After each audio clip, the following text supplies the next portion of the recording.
All right, Doom v. Vamus Vivamus Epicureans. This is the Marvel Epic Collection Podcast One-Shot Edition. I'm your host, Nick Smith, and I'm joined by... Stojr from Stojr Shelf. How's it going, Nick? Doing well, particularly since we are participating in Kurtis Findlay's Epic Marvel Podcast Reading Club, and this one-shot is going to be our brief thoughts, hopefully brief thoughts, on today's issue. Uncanny X Men number 125, There's Something Awful on Muir Island.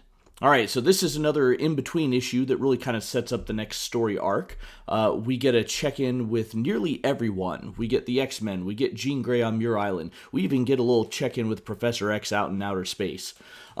Jean in particular is showing signs of her powers growing, but something seems to be wrong with a mysterious mutant X on Muir Island. A chance check-in by the Beast at X-Mansion finally resolves the subplot of the different groups believing that the other is dead, and then when Scott learns that Jean is alive and on Muir Island, he calls to check in on her, and we learn that something terrible is happening on the island. Alright, Stojr, what are your thoughts? I mean, I love the setup here. I mean, I think painting, classifying this issue as sort of like a breather and a setup.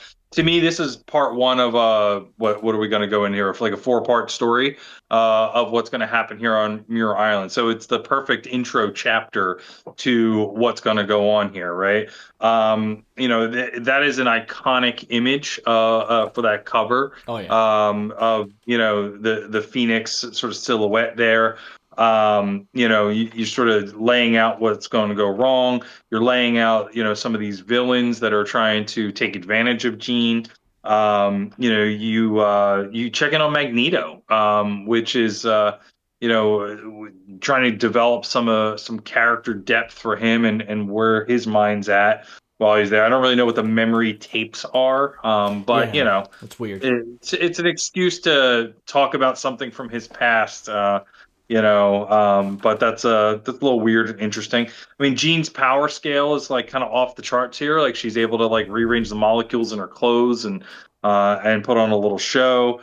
We finally get that tease of or the really not a tease. You really get the payoff of the tease from the last Epic Collection volume of what is going on with Mutant X, right? So that person broke out during Magneto being here. I thought that was like 50 or 60 issues in the future. I didn't realize at the time. I said it was way far in the future, but it was just the next volume here.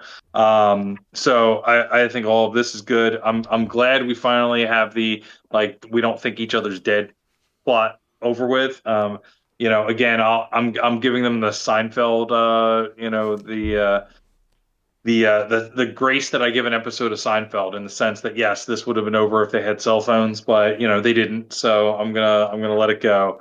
And I'm excited to get everybody back together and see what's going on here with the characters. What did you think? Yeah, I do kind of like these little in-between ones where we get the character moments. We got that a lot here. There was a part of me that was wondering if this was where we first start seeing Jean as Phoenix and her word balloons are different. They're thicker, they're edgier, they're not nice and round, and so that kind of gives that sense of this crackling power. But actually, that's happening earlier in the book.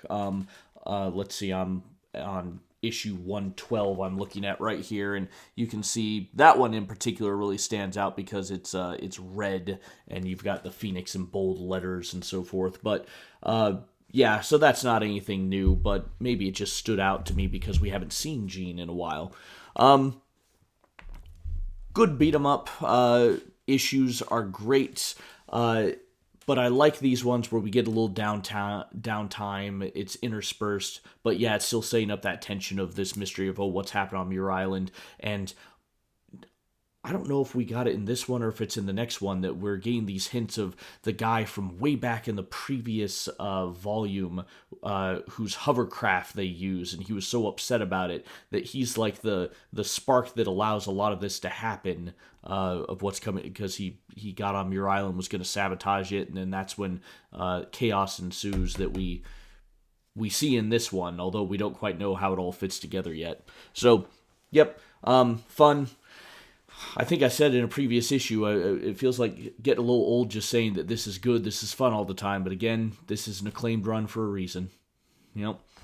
Yeah, and Claremont and Byrne do this entire Epic Collection volume and the next one, and then they're done after that. So, we might not be saying all of this as we get into the Epic Collections beyond issue 142 or 141.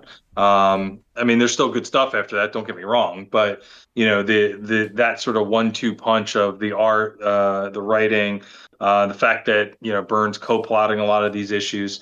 It is interesting that like if they're working together on this stuff, like why some issues say that they're co-plotting and other some don't. I guess they are being very specific with like how much John's able to contribute to the writing in a particular issue, as if he gets that credit or not. Yeah. Nope, makes perfect sense. All right, any other final thoughts? Nope. I'm looking forward to finding out more what's going on Mirror Island.